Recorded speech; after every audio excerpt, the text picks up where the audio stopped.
अरमान मिल गया है और अरमान और अबीरा की शादी होने वाली। पर विद्या ने आप सबको इस शादी में आने से मना किया है और उसके इस फैसले से मैं भी सहमत हूँ कि जो मुश्किलों में साथ न दे उसे खुशियों में साथ देने का कोई हक नहीं बनता। माधव, हमसे बहुत बड़ी गलती हो गई बेटा। अब उस गलती को सुधारने के लिए बहुत देर हो गई है मासा। हाँ भी ठीक है, मैं पता करता हूँ डॉक्टर प्रधान कहाँ है। तुम सुबह सुबह क्या कर रही हो? कुछ नहीं, बस तुम इतनी जल्दी क्यों उठ गए? बस इस जगह का हुलिया थोड़ा सा सुधारना था इसलिए। तुम एक बार मुस्कुरा दोगी तो इस जगह का हुलिया अपने आप ठीक हो जाएगा। क्या हुआ, चाय अच्छी नहीं? नहीं, बहुत अच्छी बनी है। तू लेसेस तो तूने लिटरली नींद में भी बांधे। पहले खुद अपने स्कूल जाते हुए और फिर मायरो के। कोशिश कर, तुझे याद आ जाएगा। शू लेसेस कैसे? प्रेम की उम्र है, इसलिए मैं बातें भूल रहा हूँ। मेरे दिल का नाम अबीरा है और धड़कनों का मुक्ति। मेरी अबीरा को मेरे हाथ की चाय पसंद है और मेरी बच्चियों को मेरे हाथ की चम्मी। अगर मैं आंखों को मिलाऊं तो प्लीज मेरी अबीरा को फोन करके बुला लो। Please ma'am. अरमान, आ रहा हूँ। कौन है? मैं आपको जानता हूँ। जानता हूँ मतलब मैं तेरी चाची था क्यूटी। मम्मी सदिशा मेरी बेटी है और अरमान ने मेरी बेटी पे हाथ उठाया है। अब आप ही बताइए मैं क्या करूँ? अबीरा अरमान की सर्जरी हम यहीं करेंगे सूरी में, और कल ही करेंगे। पर कल तो आपकी बेटी की शादी है और हमारी भी। हाँ तो तुम लोग सुबह शादी कर लो ताकि अरमान की सर्जरी रात को हो पाए। और रही बात मेरी बेटी की शादी की, वो मैं एक दिन के लिए पोस्टपोन कर दूंगी।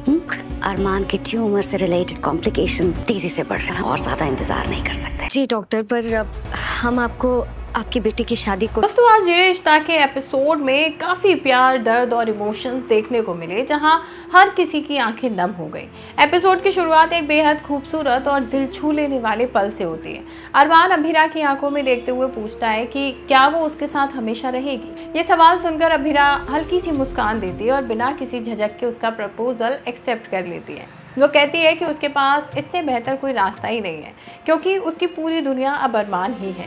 इसके बाद चारों मिलकर यानी अरमान, अबीरा, मायरा और मुक्ति साथ में खूबसूरत पल बिताते हैं। हंसी मजाक, मस्ती और ढेर सारी यादें बनती है। मायरा मासूमियत से पूछती है कि क्या दोनों किसी परी की कहानी से बाहर आए हैं। उसकी बात सुनकर सबके चेहरे पर मुस्कान आ जाती है, लेकिन धीरे धीरे माहौल हंसी की गूंज से डर और दर्द में बदलने लगता है। जब अबीरा अरमान को उसकी दवा लेने और आराम करने के लिए कहती है, तभी अरमान महसूस कर पाता है कि अबीरा अपनी फीलिंग्स को छिपाने की कोशिश कर रही है। वो प्यार से कहता है कि अगर रोना है तो खुद को रोको मत, जी भर के रो लो, क्योंकि आंसू तुम्हारे दर्द को बाहर निकालेंगे। ये सुनते ही दोनों एक दूसरे के बेहद करीब आ जाते हैं। अरमान अपने हाथों से अबीरा के आंसू पोंछता है और उसे भरोसा दिलाने की कोशिश करता है कि सब ठीक हो जाएगा। अबीरा उसका हाथ पकड़े पकड़े उसे सुला देती है, लेकिन उसके चेहरे पर डर साफ दिखाई देता है। उसे अंदर ही अंदर किसी अनहोनी का डर सता रहा है। अरमान के सो जाने के बाद अबीरा पूरी जिम्मेदारी अपने कंधों पर उठा लेती है। वो हॉस्पिटल के टेस्ट की तैयारी शुरू करती है, साथ ही अरमान का बैग पैक करती है ताकि बाद में किसी चीज़ की परेशानी ना हो। इतना ही नहीं, वो मायरा और मुक्ति के लिए खाना भी बनाती है, क्योंकि उसे पता है कि हॉस्पिटल में भर्ती होने के बाद उसके पास बिल्कुल टाइम नहीं रहेगा। इन सब कामों के बीच भी उसका मन सिर्फ भगवान से यही प्रार्थना करता रहता है कि किसी भी कीमत पर अरमान ठीक होकर वापस घर लौट आए। वो भगवान से कहती है कि उसकी हर खुशी ले लो, लेकिन अरमान को उससे कभी मत छीनो।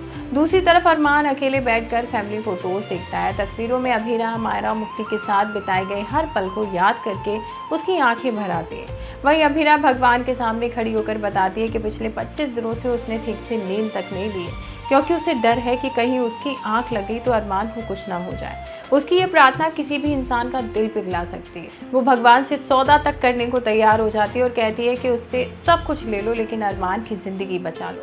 इधर अरमान अपने बैग में सामान रखे हुए बार बार उन तस्वीरों को देखता है। उसके मन में अजीब अजीब ख्याल आने लगते हैं। वो सोचता है कि उसने हमेशा अपने परिवार की खुशियों के लिए सब कुछ किया, फिर आखिर भगवान उसे इतनी बड़ी सजा क्यों दे रहे हैं। उसे लगने लगता है कि अगर वो इस दुनिया में नहीं रहेगा तो शायद अबीरा, मायरा और मुक्ति बिना किसी डर और चिंता के अपनी ज़िंदगी जी पाएंगे।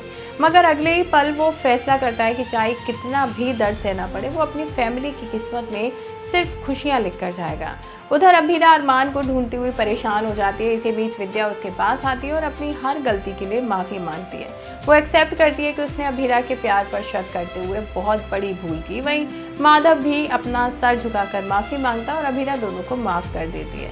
इतने में यहाँ कावेरी भी आ जाती है और आगे बढ़कर माफ़ी मांगती है, साथ ही टॉफियाँ लेकर आई होती है। लेकिन विद्या और कावेरी के बीच में फिर से बहस हो जाती है और विद्या पहली बार खुलकर अरमान और अभीरा का सपोर्ट करती है और कावेरी को एहसास दिलाती है कि आज भी अरमान को वो अपना नहीं मानती है। या अभीरा दोनों को शांत करती है और फैसला करती है कि अब वो सबको अरमान की बीमारी के बारे में बता देगी। लेकिन उसके ऐसा करने से पहले मायरा और मुक्ति भागती हुई आती हैं और बताती हैं कि अरमान अपना बैग लेकर उदयपुर छोड़ चुका है।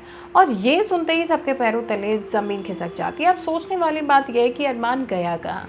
क्या वो हमेशा के लिए घर छोड़कर चला गया है? क्या वो इस गिल्ट में है कि वो अभीरा, मायरा और मुक्ति की ज़िंदगी ख़राब कर रहा है?